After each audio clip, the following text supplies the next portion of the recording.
Good afternoon, sir. My name is Sanjeevni Patel. I'm from second year. Uh, I always have a struggle. I have a war between my heart and my mind while deciding anything. Like there are some situation in which I have to listen to the society in which I have my loved ones, including my parents and family. So in such situations, sometimes if I agree them, then I disappoint myself. If I agree myself, I kind of disappoint them. In both scenarios, eventually I get disappointed because either I have made someone hurt, or like all these war kind of happens in my mind, and I fear that I'm hurting someone, and if I'm not hurting someone else, I'm hurting myself. So I'm always confused, like not exactly confused, but like while taking decisions, it's really a big task to take a decision about anything. So how to overcome this fear? See, it's not that we are afraid of hurting people.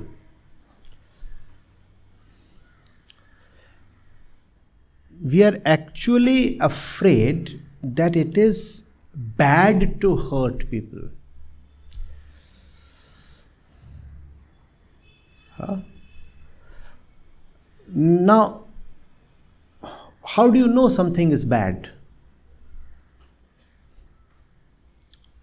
How do you know something is good?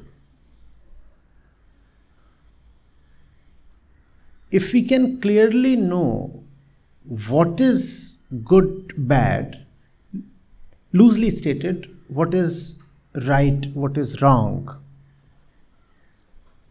that would solve a lot of your problems.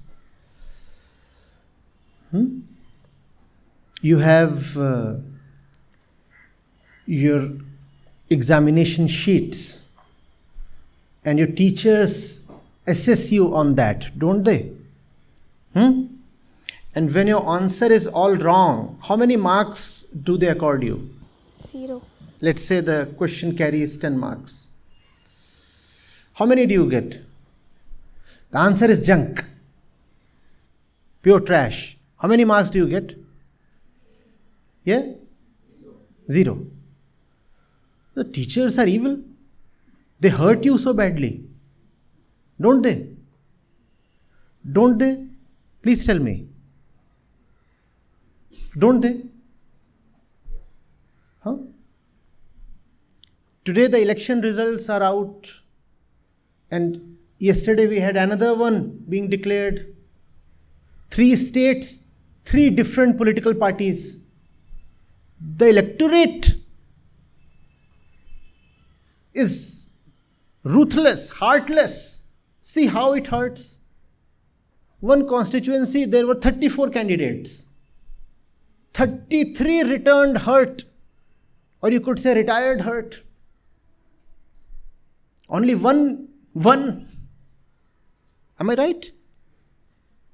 Am I right? Why are we not calling the entire electorate as heartless? Why are we not? Because they are doing what is right. And when you do what is right, it is okay. If someone gets hurt, it's not your problem. Your problem is when you do not know what is right.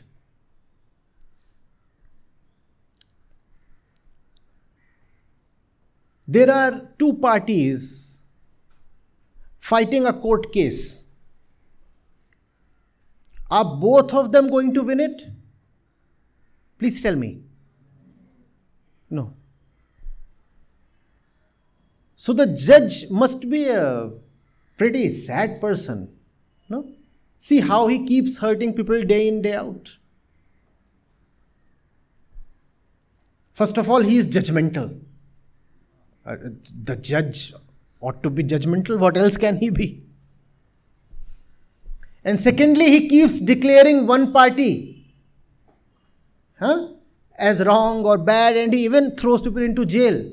Hell, he even sentences people to death. So What do? We condemn our judges, do we? Why? See how vicious and violent the judge is. He just sentenced somebody to jail or to the gallows. You die. That's what the judge is saying. These must be pretty bad fellows, no? Why are they not bad people? Why are the judges or your teachers or the entire electorate, why are they not bad people? Please tell me. They're doing it right. Because they are doing what is right.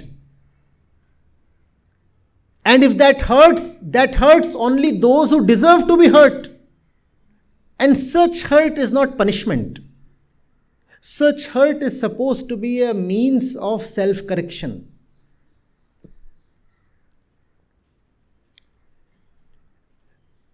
Are your teachers spiteful, angry, vengeful that they give you 0 marks when you do it wrongly?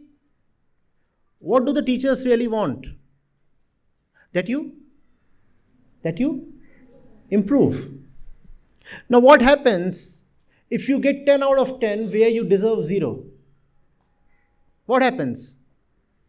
You deserve 0 but you get 10 because the teacher is trying to be soft and accommodative, loving, What happens if the teachers start doing that? Please tell me.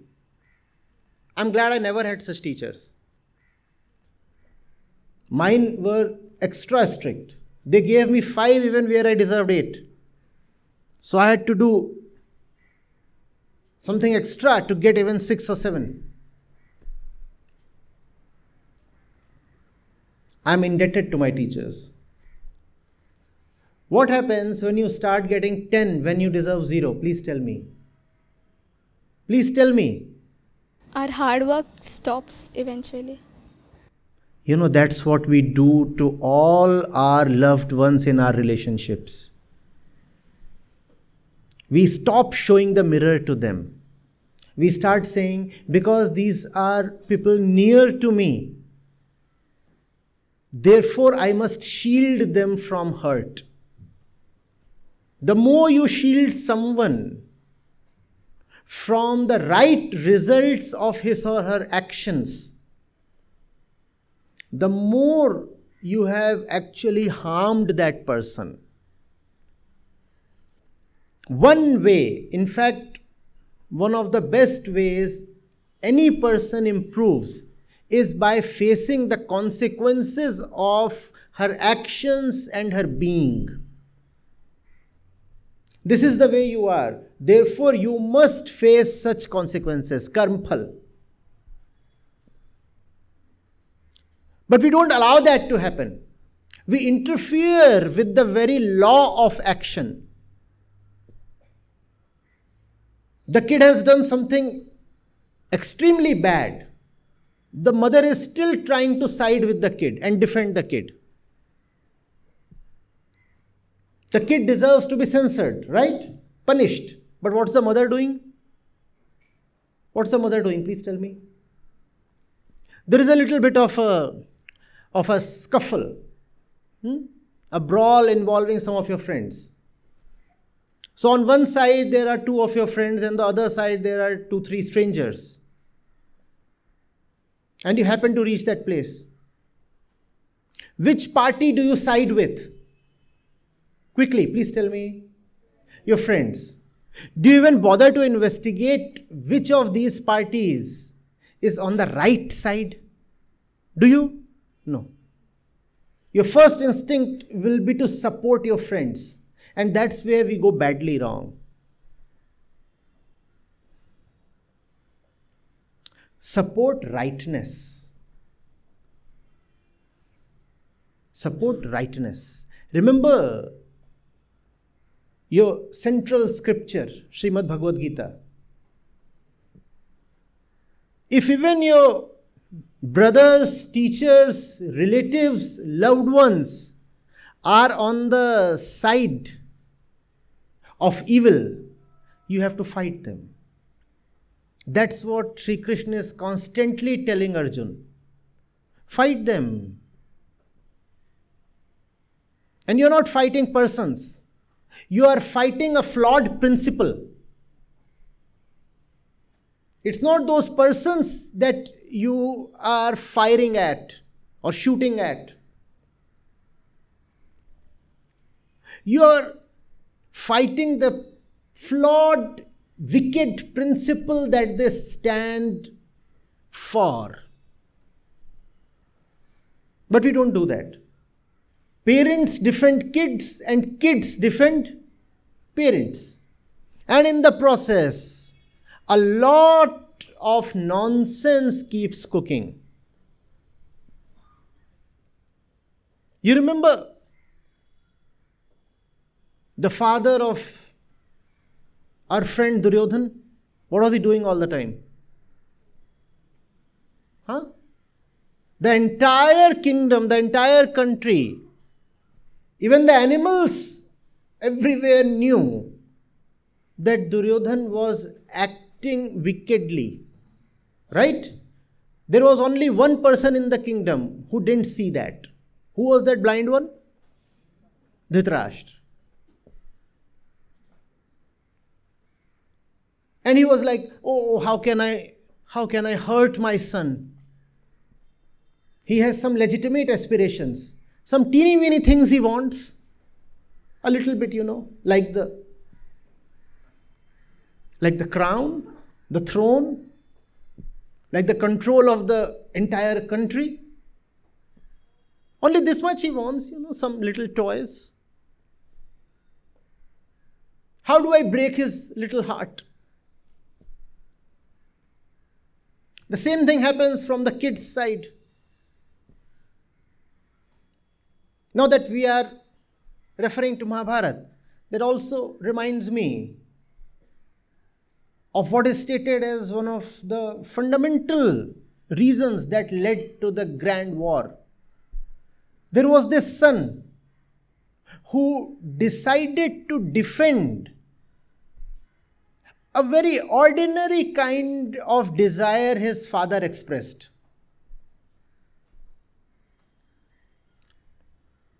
So there is the king, and the king has seen a fisherwoman taking bath. And he gets enthralled. He says, I want to marry her. Now the fisherwoman, Satyavati, is smart. And her father is actually shrewd. So they say, even if she gets married to you, how will she ever become the dominant, the powerful queen? Because from a previous marriage, you already have a son. And the name of that son was? Bhishma.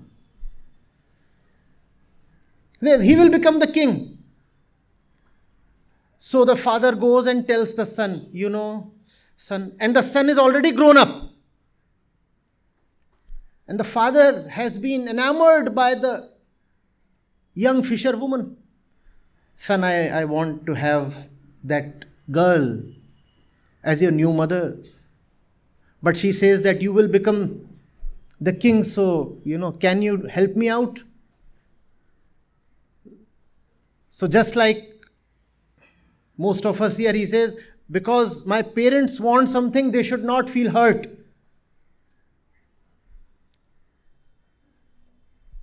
A grand oath he takes. And what does he swear? Bhishma Pratigya. We still use that word. What does he say? I'll never accept the throne. I shall always be a guardian to the throne, but never an occupant. But the girl is still not satisfied. She says, he might not become the king himself, but he is already so grown up. Very soon he will marry. Maybe he'll marry after his father does. And then he'll have sons. And they will become claimants to the throne. So Bhishma, again, to defend the father, says, I swear that I will not marry at all. So no question of any kids, therefore no question of any competition to Satyavati's would-be kids. And this kind of mollycoddling led to the war in which innumerous people died.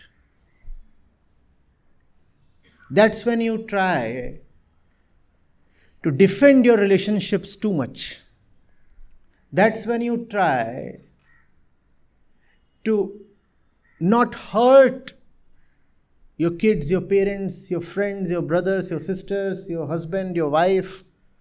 He wants that. How do I deny it? Come on, it's not a question of whether or not he wants it. It's a question of whether or not it is the right thing.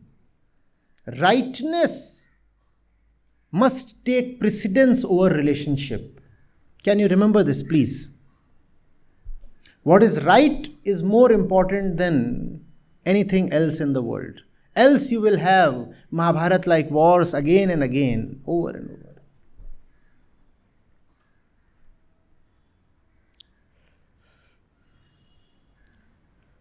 Are you getting it? On one hand, you should not be afraid of accepting when you are on the right side of things. Be humble, be truthful, be polite, and be brave.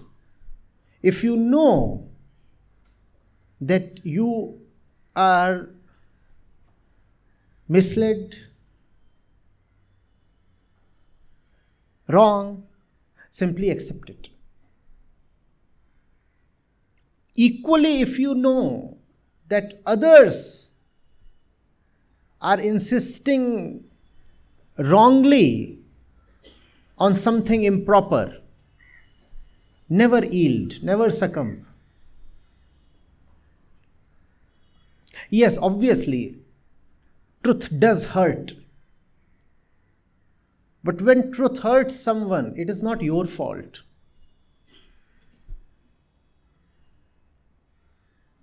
Fold your hands, bow your head down, and tell them, I know you are feeling hurt.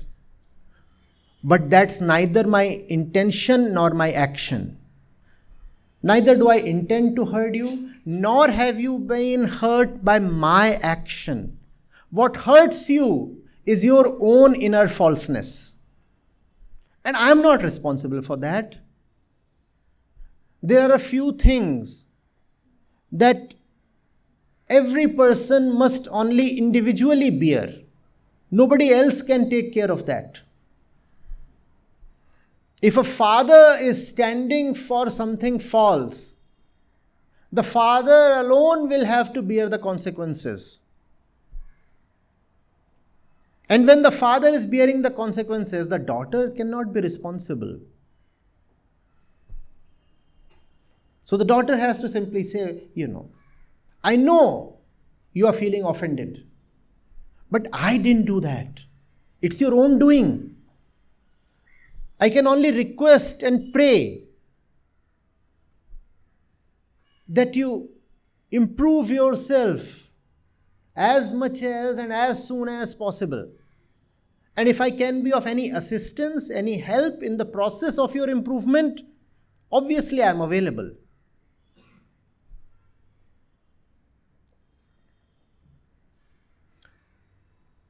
A lot of evil in the world is only because we are just too afraid of hurting falseness. And somehow this tendency is found more in the so-called good people. If you are a nice chap, you will be reluctant to hurt someone. But if you are reluctant to hurt, then unintentionally you will find yourself siding with the evil. Which side did Bhishma fight on in the Mahabharat war? The wrong side. Imagine fighting against Krishna. Why? Because you're a nice chap. What is going on? I'm a nice chap, so what do I have to do? I have to fight Krishna. What's going on? You want to land yourself in that kind of a mess where you have to find goodness itself because you are a nice person. How many of you have experienced this? Landing in a soup because you are a nice chap. And then we say, oh, good guys finish last. No, good guys don't finish last.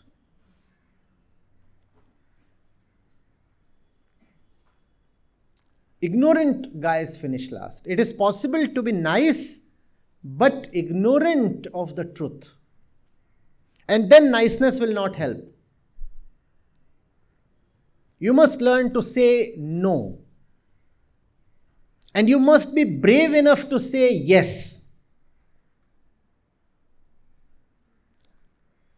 It's just that yes has to be said to the right thing, and no too has to be said to the thing that deserves a no.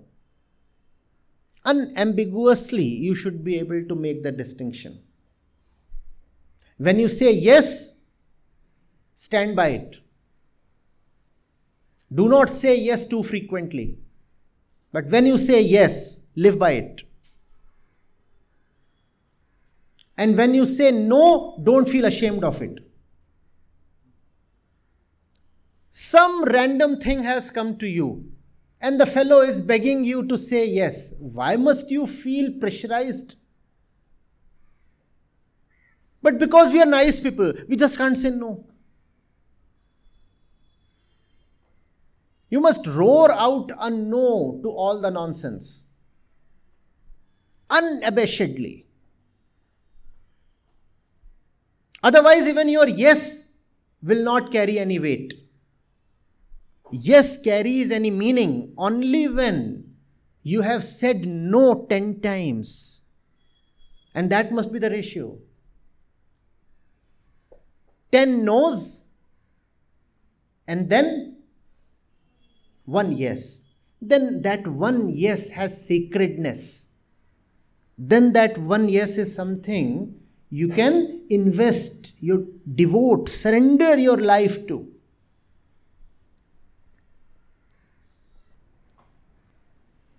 Otherwise, you keep saying yes to all the little things, and that doesn't mean anything. Are you getting it? Or do you want to be like Bhishma? In your last days, what do you find yourself doing? Defending Duryodhana. And even then Duryodhana is constantly giving you an earful. Even in his last days, Bhishma did not get any respect from Duryodhana. And it was Duryodhana he was fighting alongside.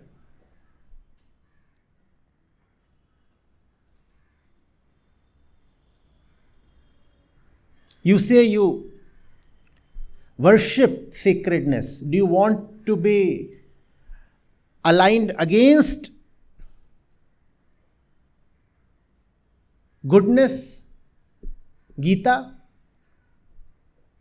Just think. Krishna is narrating the Gita to Arjuna.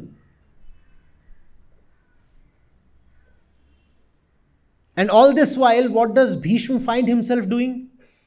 Right in front of him. And he is a very, very respectable old man. He is a very good man. And right in front of him, there is Gita being delivered to Arjuna. And what is Bhishma doing? He is readying himself with his bow and arrows to fire at Krishna and Arjuna. Such a sad scene from the perspective of the old man, is it not? Your entire life has been one of righteousness, discipline, dharma. And in your last war, you find yourself devoid of the Gita. Not only are you devoid of the Gita, you have to fire against the process of the Gita. Is that not sad? Is that not really heart-wrenching? Think of it. Do you want that to become your destiny?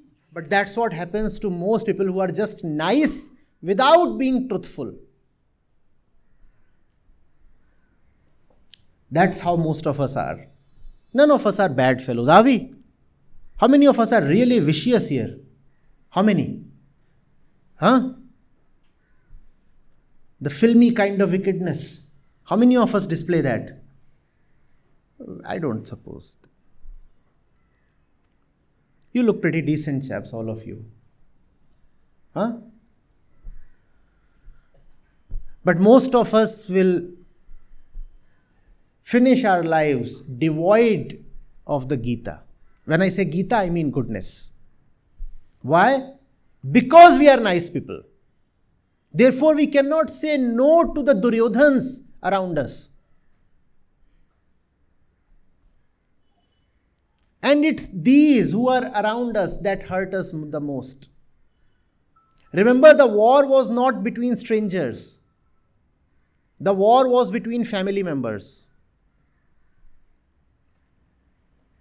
Often it is those who are related to you by chance or by blood. They are the ones you need to stand up against. That's the real battle.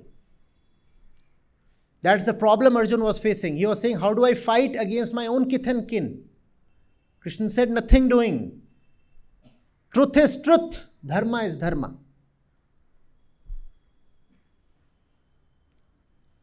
If even your own brother is siding with evil, adharma, he needs to be not only fought, but actually killed if needed.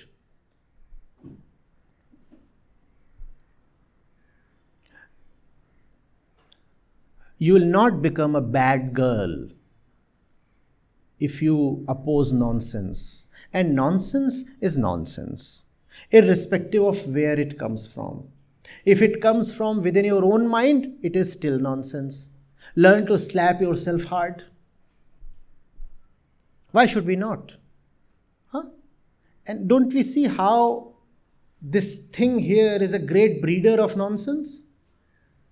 How many of you disagree with that? It's a nonsense churning factory, is it not? When that happens, don't support yourself. Useless feelings, random thoughts, don't they just come and possess you? From within, please tell me, does that happen or not? When that happens, don't be afraid of saying no. And now you're saying no to yourself. So learn to say no to yourself. And when you say no to yourself, you find it's not very difficult to say no to others, irrespective of how deeply they are related to you. In fact, your first deep relationship is with yourself, right? So if you can say no to yourself, it will become easy and possible for you to say no to others as well. And saying no is not a crime. You do not become a bad girl if you say no. A bigger problem is to be a nice girl away from the truth. In fact, if it means that you will be called a bad girl if you side with the truth, be ready to be called a bad girl. Yes, I am a bad girl. If being truthful means being called bad, I am prepared to be called bad. But nothing is higher than the reality. Nothing takes precedence over the truth. That's what I respect most. That's what is sacred. Does this make sense? Good. Thank you.